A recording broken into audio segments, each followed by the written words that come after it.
നമസ്കാരം. NCTVയുടെ വാർത്തകൾ ഇതുവരെ എന്ന ന്യൂസ് ബുള്ളറ്റിനിലേക്ക് സ്വാഗതം. ഇന്നത്തെ പ്രധാന വാർത്താ സംഭവങ്ങൾ നോക്കാം. കൊടകര മേൽപ്പാലത്തിന് സമീപം ലോറിക്ക് പുറകിൽ KSRTC ബസ്സിടിച്ച് 14 യാത്രക്കാർക്ക് പരിക്കേറ്റു. ചൊവ്വാഴ്ച രാവിലെ 5:30 അപകടം. കോഴിക്കോട് നിന്ന് എറണാകുളത്തേക്ക് പോയിരുന്ന ബസ്സാണ് അപകടത്തിൽപ്പെട്ടത്. ലോറി നിർത്താതെ പോയെന്ന് പോലീസ് പറഞ്ഞു. യാത്രക്കാരുടെ നെറ്റിയിലും മുഖത്തുമാണ് പരിക്കേറ്റത്. ഇവരെ ഉടൻ കൊടകര ശാന്തി ആശുപത്രിയിൽ പ്രവേശിപ്പിച്ചു.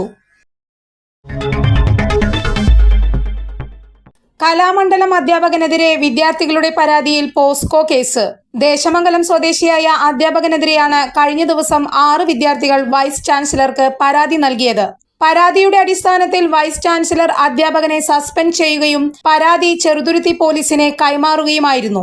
ചെറുതുരുത്തി പോലീസ് നടത്തിയ അന്വേഷണത്തിന് ശേഷം കുട്ടികളുടെ മൊഴിയെടുത്ത് കേസെടുത്തു. 2 വിദ്യാർത്ഥികളെ ശരീരത്തിന്റെ പല ഭാഗങ്ങളിൽ സ്പർശിച്ചതിനും ബോഡി ഷേമിംഗ് നടത്തിയെന്നും കാണിച്ചാണ് കേസെടുത്തത്. അധ്യാപകൻ ക്ലാസ്സിൽ മദ്യപിച്ചു വരുന്നതായും വിദ്യാർത്ഥികളും ശാരീരികമായി മാനസികമായി പീഡിപ്പിക്കുന്നു എന്നുമാണ് പരാതിയിലുള്ളത്. ജയിലിൽ വെച്ച് പരിചയപ്പെട്ടയാളെ കുത്തിക്കൊലപ്പെടുത്താൻ ശ്രമിച്ച് പണവും മൊബൈലും കവർന്നയാൾ പിടിയിൽ. പുത്തഞ്ചിറ കോവിലകത്തുകുന്ന് സ്വദേശി അടയിനിപ്പറമ്പിൽ വീട്ടിൽ ഫസലാണ് അറസ്റ്റിലായത്. ഇക്കഴിഞ്ഞ 9 രാത്രി മനവലശ്ശേരി താണിശ്ശേരി സ്വദേശി പുതുപ്പാറ വീട്ടിൽ ഷാജിയെയാണ് പ്രതി ആക്രമിച്ചത്. കരൂപ്പടന്നയിൽ വാടകയ്ക്ക് താമസിക്കുന്ന മുറിയിൽ നിന്നും പ്രതിയോട് ഇറങ്ങിപ്പോകാൻ പറഞ്ഞതിലുള്ള വൈരാഗ്യത്തിലായിരുന്നു ആക്രമണം. ഷാജിയെ മുഖത്തും തലയിലും ഇടിച്ച് കത്തികൊണ്ട് കഴുത്തിലും ഷോൾഡറിലും നെഞ്ചിലും ചുണ്ടിലും കുത്തി ഗുരുതരമായി പരിക്കേൽപ്പിക്കുകയും ചെയ്തു. പിന്നീട് ഷാജിയുടെ കൈ പുറകിലേക്കാക്കി തുണി കൊണ്ട് കെട്ടി വായിലും തുണി തിരുകി ഷാജിയുടെ 1500 രൂപ വില വരുന്ന മൊബൈൽ ഫോണും 3000 രൂപ വില വരുന്ന 2 വാച്ചും പേഴ്സിലുണ്ടായിരുന്ന 4000 രൂപയും എടുത്ത് പ്രതി കടന്നു കളയുകയായിരുന്നു. ആക്രമണത്തിൽ പരിക്കേറ്റ ഷാജി ആശുപത്രിയിലാണ്. ഷാജി ഒക്ടോബറിൽ 21 ദിവസം ഇരിങ്ങാലക്കുട സബ് ജയിലിൽ കിടന്നിരുന്നു. ജയിലിൽ വെച്ചാണ് ഫസലിനെ പരിചയപ്പെടുന്നത്.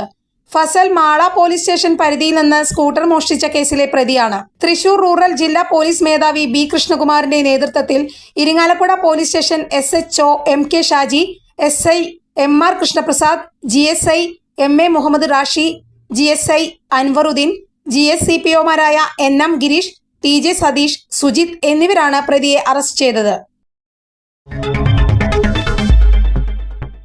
മണ്ണമ്പേട്ട തെക്കേക്കര തോമസ് അന്തരിച്ചു. 74 വയസ്സായിരുന്നു. സംസ്കാരം നടത്തി. ഫിലോമിനയാണ് ഭാര്യ.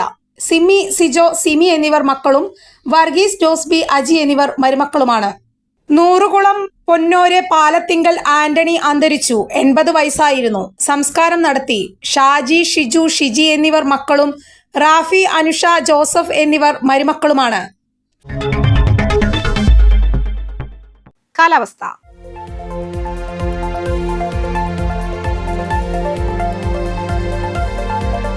കൂടിയ താപനില 31 ഡിഗ്രി സെൽഷ്യസ്, കുറഞ്ഞ താപനില 24 ഡിഗ്രി സെൽഷ്യസ്.